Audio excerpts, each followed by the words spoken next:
पहला सुख निरोगी काया। ये अक्सर हम जब बचपन में छोटे थे तब से लेके सुनते सुनते आज बड़े हो गए। यानी कि पहला सुख निरोगी काया होना चाहिए। और ये सेवा देते हैं हमारे नर्सिंग कैंडिडेट। यानी कि मैं बात करूं हमारे राजस्थान की व्यवस्थाओं की, तो चिकित्सा व्यवस्था इतनी चरमराई हुई है कि बद से भी हालत बुरी है।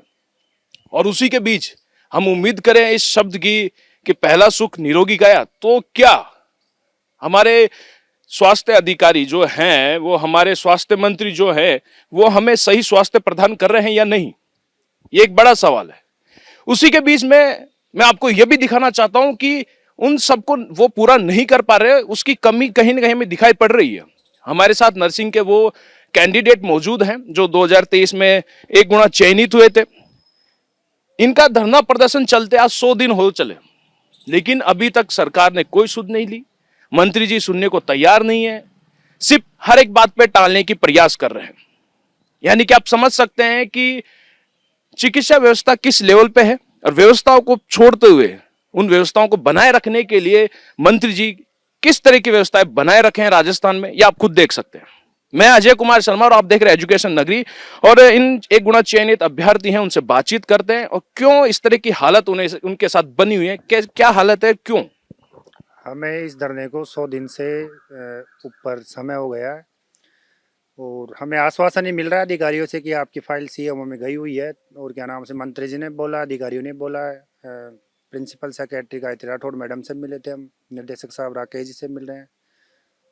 और हमें भी विश्वास है उनकी बातों पर, क्योंकि 1.5 साल से हम लगातार पर डे प्रयास कर रहे हैं। 100 दिन से तो हमारा धरना हो गया है कि हमारा काम होगा। मंत्री जी से भी मिल चुके हैं, हमें पूरे कैबिनेट से मिल चुके हैं, हमें बीजेपी सरकार से, और हमें आश्वासन भी दिया जा रहा है। तो और हमें उम्मीद है, धरने पे बैठे हैं हमें, जब तक हमारा काम नहीं होगा तब तक हम धरने पे रहेंगे और संख्या बल भी बढ़ाया जाएगा। और मौसम खराब होने के बावजूद भी, यहाँ देख सकते हो आपकी बारिश में भी हमें, सर्दी में, बारिश में, अभी कल परसों बारिश बरसात आई थी उसमें भी हम यहीं थे। तो सरकार से और अधिकारियों से मैं यही कहूँगा कि हमारा वाजिब काम था, 1 गुना में सिलेक्टेड थे हमें, और 16 महीने हमने पोस्टिंग ऑफ पैलेस का इंतज़ार किया कि हमें फाइनल लिस्ट में पोस्टिंग ऑफ पैलेस देंगे। हमारी नौकरी लग गई। उसके बावजूद किसी अन्य कैडर को, सीएचओ कैडर को, इन्होंने बोनस दे करके उसमें सम्मिलित कर लिया। तो उससे हमें कोई दिक्कत नहीं है, लेकिन हमने भी तो इंतज़ार किया था, हमारा भी सोचते आप है। तो डिपार्टमेंट ने, मंत्री जी ने 1077 पदों की फाइल चलाई है। वो अब शीतलता के लिए मुख्यमंत्री जी भजन लाल जी के पास, जहाँ हमें बताया जा रहा है कि वहाँ सीएमओ में है तुम्हारी फाइलें। तो हम आशा करते हैं, उम्मीद करते हैं माननीय मुख्यमंत्री भजन लाल जी से कि हमारा काम वाजिब है, आप करें। और क्या नाम से, हमारे पास आगे खोने के लिए कुछ नहीं बचा, आगे खोने के लिए हमारे पास कुछ नहीं बचा है। तो हाथ जोड़ के निवेदन है मेरा तो चिकित्सा मंत्री जी से, गजेंद्र सिंह खेऊसर जी से, और मुख्यमंत्री जी से कि आप हमारा काम जल्दी से जल्दी करें, ताकि विभिन्न अलग अलग जिलों से आए हुए सभी अपने अपने घर लौटे।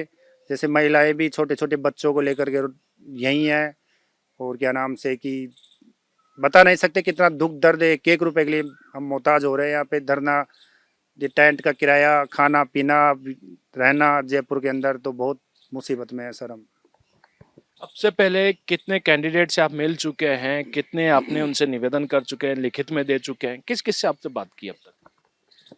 50-60 से तो अधिक ज्ञापन में डायरेक्ट माननीय मुख्यमंत्री भजनलाल शर्मा जी को दे चुका। प्रदेश अध्यक्ष मदन राठौड़ जी को मैं 80-90 ज्ञापन से ऊपर दे चुका। अब सर फिक्स तो मेरे पास है नहीं, पूरे कैबिनेट मिनिस्टर से मिल चुका मैं, सिर्फ और सिर्फ आश्वासन ही मिला है मैं। और क्या नाम से, डॉक्टर किरोड़ी लाल मीणा जी से हम मिले थे, तो उन्होंने खुद क्या नाम से वहाँ चिकित्सा मंत्री जी के वहाँ जाके और हमें हमारा डेलीगेशन करवाया था उन्होंने।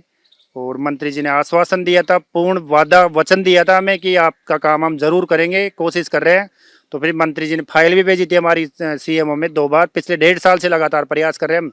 2 बार फाइल सीएमओ में जाने के बावजूद 2 बार रिटर्न हो गई बिना कुछ क्यूरी के। न तो फाइल को रिजेक्ट किया गया, न फाइल को पास किया गया। अब डिपार्टमेंट ने तीसरी बार फाइल भेजी है हमारी, जो सीएमओ में शीतलता के लिए, मुख्यमंत्री साहब की शीतलता के लिए, वो सीएमओ में है, जैसे हमें सुनने को मिल रहा है। नहीं तो हम धरने पे बैठे हैं सर। ये कब सुनने को मिला था कि लास्ट टाइम जो सीएमओ में फाइल जा चुकी है? सर 1 महीना हो गया है सर उस बात को। और वो उसी उम्मीद में हम बैठे हैं कि भगवान हमारी सुनेगा, सरकार हमारी सुनेगी। उच्च अधिकारी जो पदों पे बैठे हुए हैं सीएमओ में, अपने प्रिंसिपल सेक्रेटरी मैडम है गायत्री राठौड़, ये सब सुनेंगे। वाजिब काम है, इतने बड़े पद पर बैठे हुए हैं तो इनको सही और गलत क्या है इनको पता रहता है सर की। और हमें पता है कि हमारा काम वाजिब है, इसलिए हम धरना लगा के बैठे। पिछले 1.5 साल से हम इंतजार कर रहे हैं कि हमारा काम होगा। यह है सर। कितनी पद की ये एक गुना चयनित है जो मामला अटका हुआ है, और किस तरह संघर्ष आप कर रहे हैं? ये हमारी नर्सिंग ऑफिसर भर्ती 2023 की 8,750 पदों पर भर्ती आई थी। 7 अक्टूबर 2023 को हमारी प्रोविजनल सूची जारी की गई थी, उसमें हम सारे बच्चे चयनित थे। उसके बाद में 6 दिसंबर 2024 को फाइनल लिस्ट आई थी, उसमें हम सबको बाहर कर दिया गया थी। न कोई कारण बताए, न कोई कारण के हमको बाहर कर दिया गया था। उसके बाद में हमने खूब प्रयास किया था कि भाई हमको भी इस भर्ती में शामिल किया जाए। हम 1.5 साल से भाग रहे हैं। उसके बाद में हमने आखिरकार ये धरना स्टार्ट किया था 5 जनवरी से। तो पूरी भरी सर्दियों में, कड़ाके की ठंड में सारे बच्चे, छोटे छोटे बच्चों को लेके महिलाएं यहाँ बैठी हुई थी। और अब ये गर्मी, फिर ऊपर से बारिश का मौसम, इसमें मतलब बहुत रात गुजारना बहुत भारी हो जाता है। पूरी रात खड़े खड़े गुजारी है हमने, मच्छर खाते रात को हमको।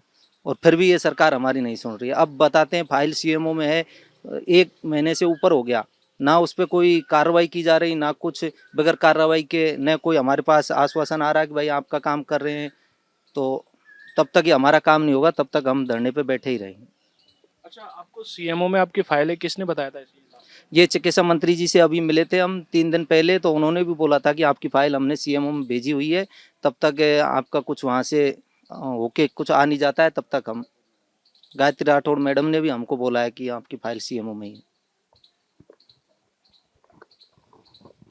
तो देखा आपने कि फाइल सीएमओ में है। सिर्फ ये महज कह देना किसी धरना प्रदर्शन को जो 100 दिन से ऊपर हो चले उसे राहत नहीं मिल पाएगी, क्योंकि उसको धरातल पे लाना होगा। जो इनकी मांग है वो वाजिब मांग है। 1 गुना चयनित हुए लेकिन इनको अपनी हक नहीं मिल पा रहा है। उसी हक के लिए लड़ाई लड़ रहे हैं और काफी संघर्ष कर रहे हैं। मुख्यतः देखने वाली बात यह है कि चिकित्सा मंत्री जो बखूबी रूप से अपना कार्य कर रहे हैं वो आज दिखाई पड़ रहा है इस राजस्थान में। अब देखना यह है कि क्या हक जो इनका है वो मिल पाता है, क्या इनकी सुनवाई हो पाती है, क्योंकि 100 दिन तो हो चले, भगवान जाने और कितने दिन इनको ऐसे गुजारने पड़ेंगे इस सरकार के भरोसे। ऐसे ही न्यूज के लिए बने रहिए एजुकेशन नगर न्यूज पर। नमस्कार।